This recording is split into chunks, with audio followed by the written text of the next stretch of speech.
Hello बच्चों, कैसे हैं? उम्मीद है आप सभी लोग बहुत अच्छे होंगे। और जैसे कि आपके सामने एक टॉपिक पड़ा हुआ है जिसका नाम है स्ट्रेट लाइन। ठीक है, तो आज हम लोग पढ़ने जा रहे हैं स्ट्रेट लाइन। ठीक है, स्ट्रेट लाइन को पढ़ने से पहले, चूंकि ये एक स्ट्रेट लाइन जो है वो एक कर्व है, हम लोग सबसे पहले कर्व के बारे में जानेंगे। ठीक है, कर्व क्या होता है।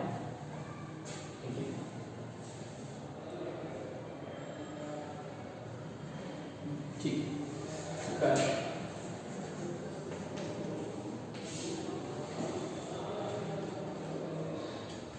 कर्व के बारे में अगर हम कहें कि तो दुनिया का हर वो फिगर कर्व है जिसको हम बिना पेंसिल को उठाए बना सकते हैं। जैसे आपके सामने एक मैंने ये बना ऐसे, एक बना दिया ऐसे, एक बना दिया ऐसे,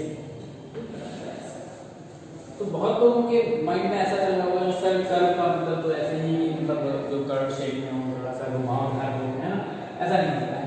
कर्व का मतलब कि हर वो फिगर जिसको हम पेंसिल को उठाए बिना बना सकते हैं उसको कर्व कहते हैं। जैसे कि आपके सामने की एक लाइन दिख रही होगी स्ट्रेट लाइन, ठीक है ना, ये भी हम बिना पेंसिल को उठाए बना सकते हैं, तो ये भी एक कर्व होगा। ठीक है, क्योंकि हम इसको बना सकते हैं इसलिए ये भी क्या हो जाएगा, कर्व के अंदर में आएगा और स्ट्रेट लाइन हमारा कर्व के अंदर। तो कर्व की अगर डेफिनेशन लिखें तो हम लोग लिख सकते हैं कि a figure which can be drawn without lifting or pencil। कोई भी दुनिया का फिगर जिसको हम पेंसिल को उठाए बिना बना सकें उसको हम क्या कहेंगे, called.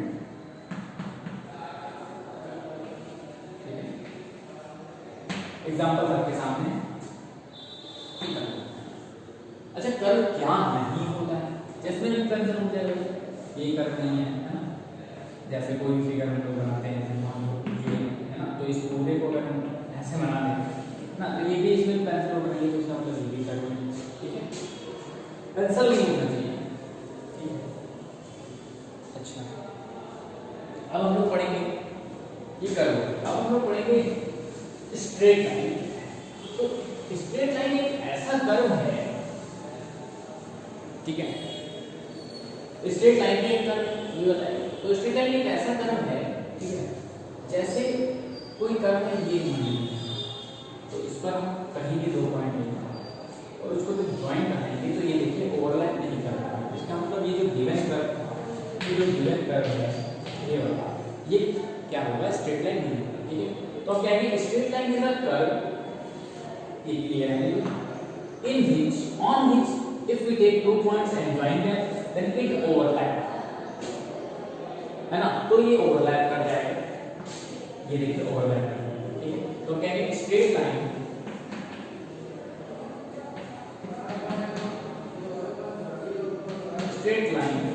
is a curve, which type of curve, that if we take any 2 points anywhere on anywhere, कहीं भी हम पॉइंट्स ले लें and join them and join them, then line joining overlap। ठीक है, जो लाइन ज्वाइनिंग हमें मिलेगी वो भी इस कर्व को ओवरलैप कर जाएगी, तो ऐसे कर्व को हम क्या बोलेंगे, स्ट्रेट लाइन। मतलब अगर कोई पूछ ले नहीं ये कोई स्ट्रेट लाइन नहीं, तो यहाँ पर कहीं भी हम 2 पॉइंट नहीं उसको ज्वाइन करें, अगर ये ओवरलैप कर जाएगा तो स्ट्रेट लाइन है, अदरवाइज नहीं। तो ये देखिए ओवरलैप नहीं किया, इसका मतलब ये स्ट्रेट लाइन है। अब हम लोग पढ़ेंगे कि जैसे कि हम लोग अगर थोड़ा मैथमेटिकल फॉर्म में देखें, ठीक है, तो कोई भी जो इक्वेशन है वो ax + by + c, ठीक है, एक फॉर्म की हो तो उसको हम क्या कहेंगे, स्ट्रेट लाइन कहेंगे। ये वर्टिकली होती है ना, बस लीनियर इक्वेशन है अगर तो वो स्ट्रेट लाइन होती है, ठीक है।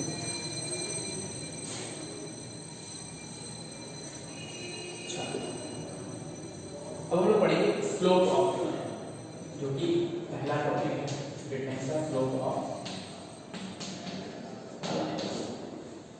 तो स्लोप ऑफ लाइन क्या है?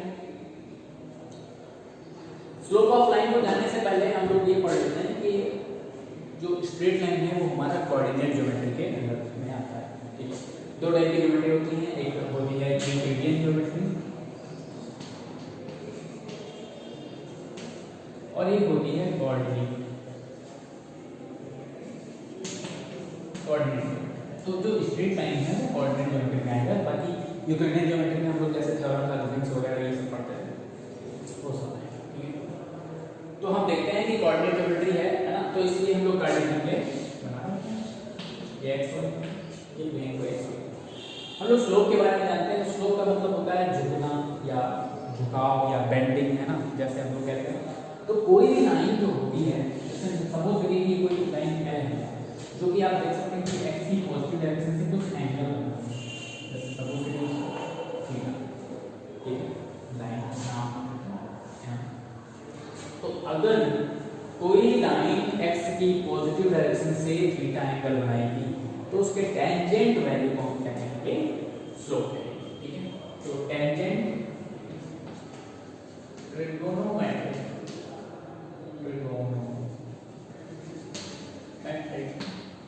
Tangent value of angle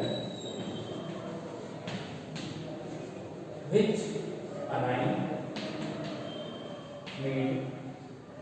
makes by positive direction of x-axis in anticlockwise।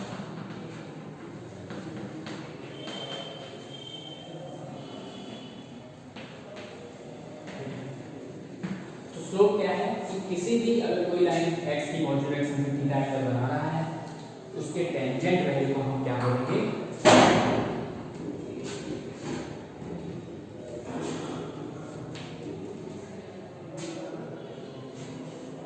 इसको क्या बोलेंगे, टेंजेंट वैल्यू, ठीक है।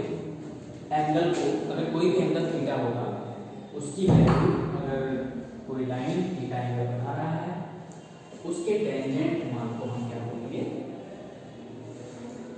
स्लोप, ठीक है। अब इसको रिप्रेजेंट कैसे करेंगे, m से रिप्रेजेंट करते हैं, ठीक है। इट इज रिप्रेजेंटेड बाय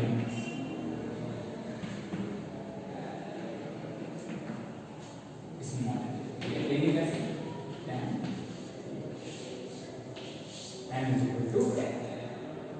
तो जब भी कभी थीटा दे रखा हो और हमें स्लोप चाहिए हो तो हम लोग इजीली tan थीटा का यूज करते हैं, हम लोग उसको फाइंड कर सकते हैं। अच्छा, अब क्या,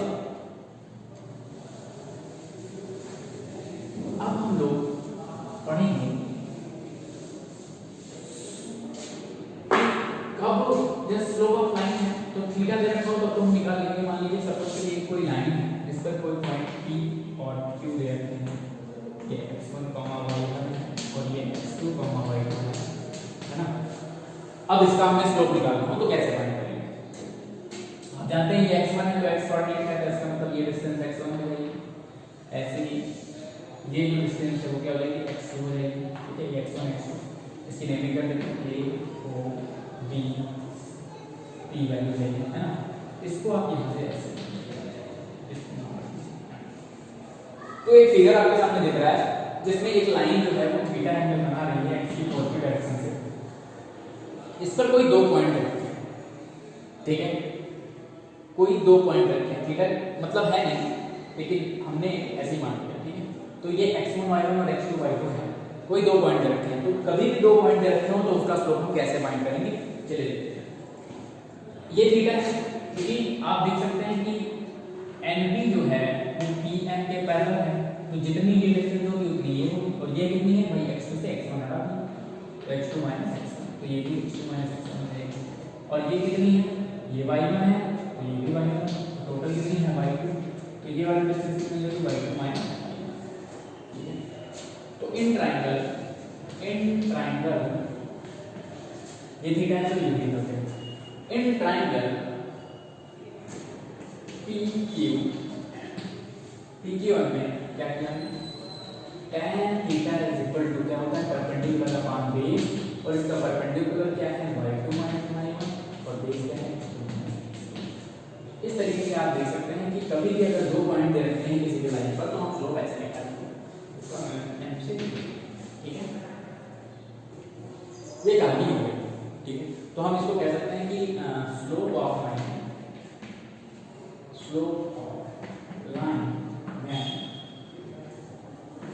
two points on it, 2 points आए, कभी भी 2 पॉइंट्स अगर गिवन है तो उनका स्लोप हम इस तरीके से निकालेंगे। अब जब स्लोप निकालेंगे, ठीक है, तो अब एक और चीज आती है, एक और जो अगला टॉपिक है वो है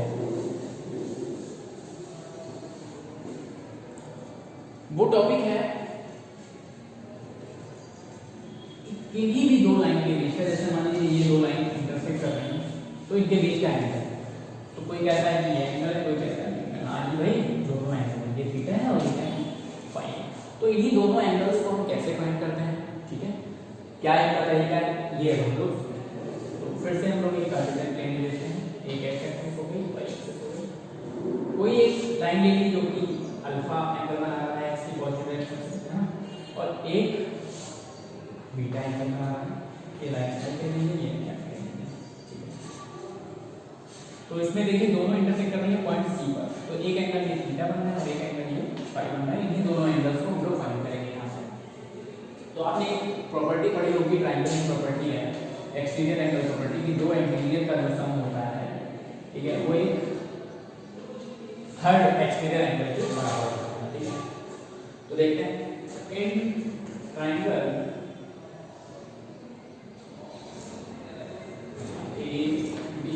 ABC क्या हो जाएगा अल्फा, अच्छा ये क्या है, ये बढ़ गया पॉइंट एंगल, तो ये थीटा तो ये थीटा हो जाएगा, तो alpha plus theta is equal to beta, यहां से थीटा की वैल्यू निकाली तो वैल्यू बीटा माइनस अल्फा, दोनों तरफ tan ले लिया, तो tan theta is equal to क्या हो जाएगा tan बीटा माइनस अल्फा, क्या हो जाएगा tan beta minus tan alpha upon 1 plus tan beta tan।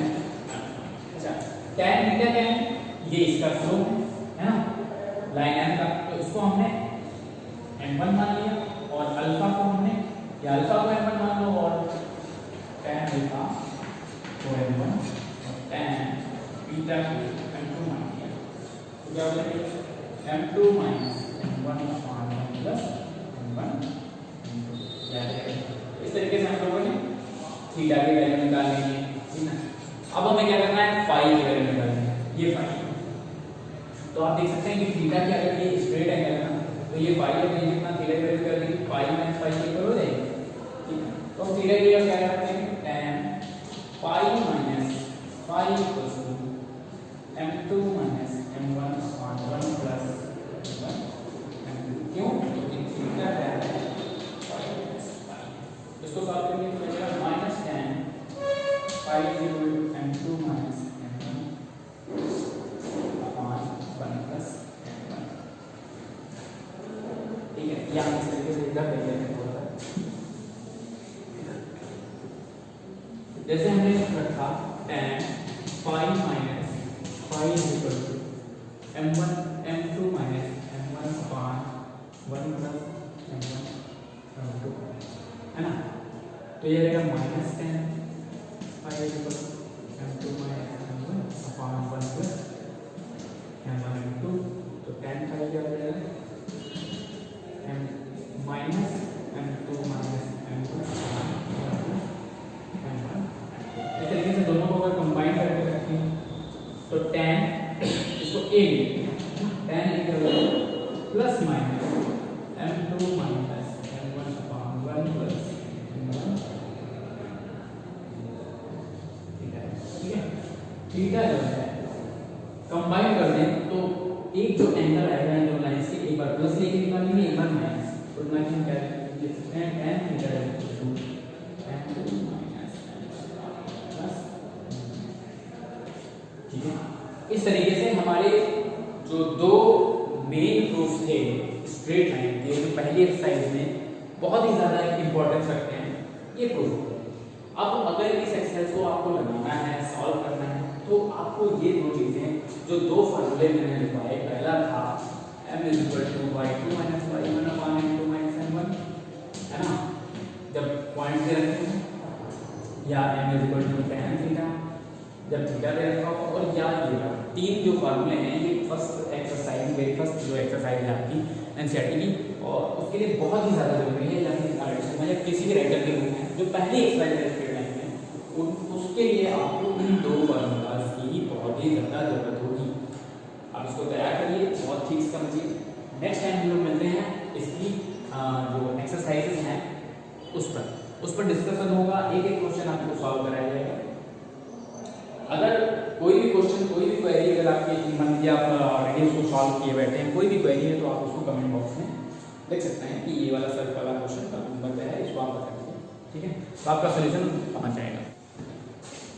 Hello, तो अब हम लोग क्या पढ़ेंगे, condition for parallelism and perpendicularism of two things.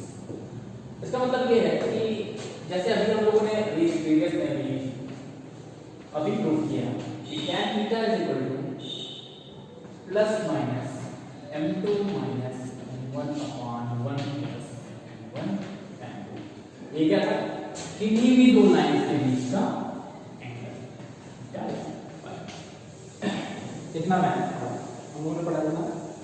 अब हम लोग क्या पढ़ेंगे, अब हम लोग पढ़ने जा रहे हैं कि कोई भी दो लाइंस अगर परपेंडिकुलर हो जाएं, ठीक है, परपेंडिकुलर मतलब 90 डिग्री बनाना, या अगर पैरेलल हो जाए, ठीक है, तो इनका एक कौन सी ऐसी कंडीशन होगी कि जिसको हम देखकर बता दें कि ये लाइन परपेंडिकुलर है या पैरेलल है। तो इसी के लिए, और ये सब कंडीशन इस फार्मूले से निकल कर आएंगे। मैंने कहा था कि इस फार्मूले को बहुत अच्छे से पढ़ना है। तो हम देखते हैं पैरेललिज्म।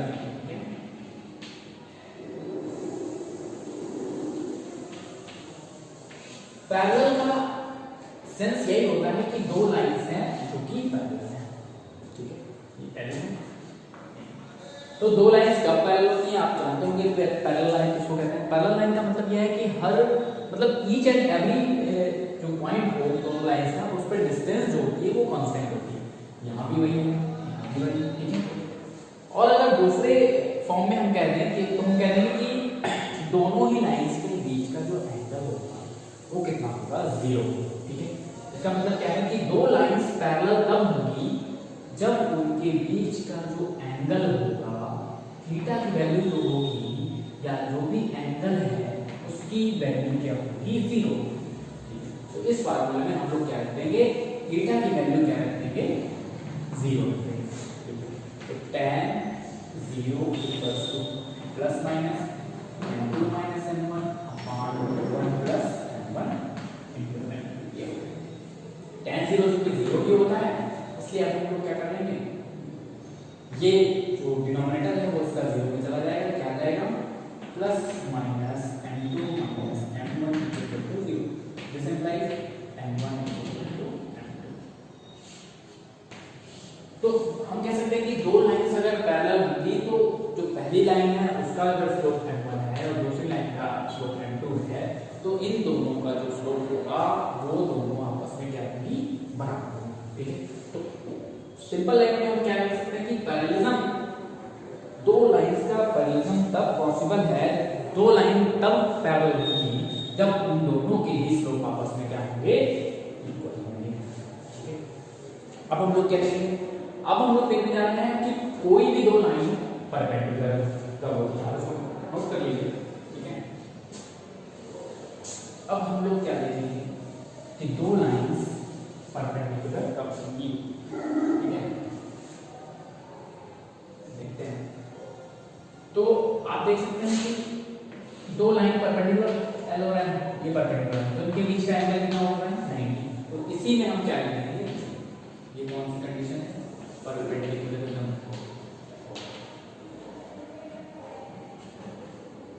मतलब दो लाइंस के बीच का एंगल 90 है या दो लाइंस परपेंडिकुलर कब होती हैं, इसकी कंडीशन हम लोग देखने जाते हैं। तो अगर परपेंडिकुलर होगी तो थीटा कितना हो जाएगा यहाँ पे 90 डिग्री हो गया। अब हम इसमें रख देते हैं तो tan 90 degree is equal to m2 minus m1 plus tan 90 सभी जानते हैं, बच्चा जानता है क्या होता है, इनफिनिटी होता है। इसको क्या लिख सकते हैं 1/0 is equal to m2 minus m1 1 plus ठीक, क्रॉस मल्टीप्लाई कर दिया, ये इधर चला गया, ये इधर चला गया, जीरो चला गया, तो क्या आएगा 1 plus m1 m2 is equal to 0 and hence m1 m2 is equal to क्या है माइनस। मतलब क्या है? मतलब ये है कि कोई भी दो लाइंस अगर परपेंडिकुलर है तो क्या होगा कि दोनों ही लाइंस का जो स्लोप होगा उनका जो प्रोडक्ट होगा वो क्या होगा -1 आ जाएगा। ठीक है, तो देन लिख सकते हैं then lines are perpendicular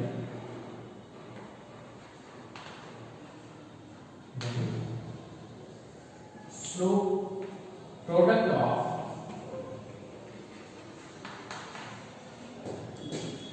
slopes of both lines is -1 है ना। मतलब उन दोनों ही स्लोप का जो प्रोडक्ट होगा वो क्या हो जाएगा तो -1 हो जाएगा। नाम दो। अब क्या है, अब हम लोग सॉल्व करेंगे इसकी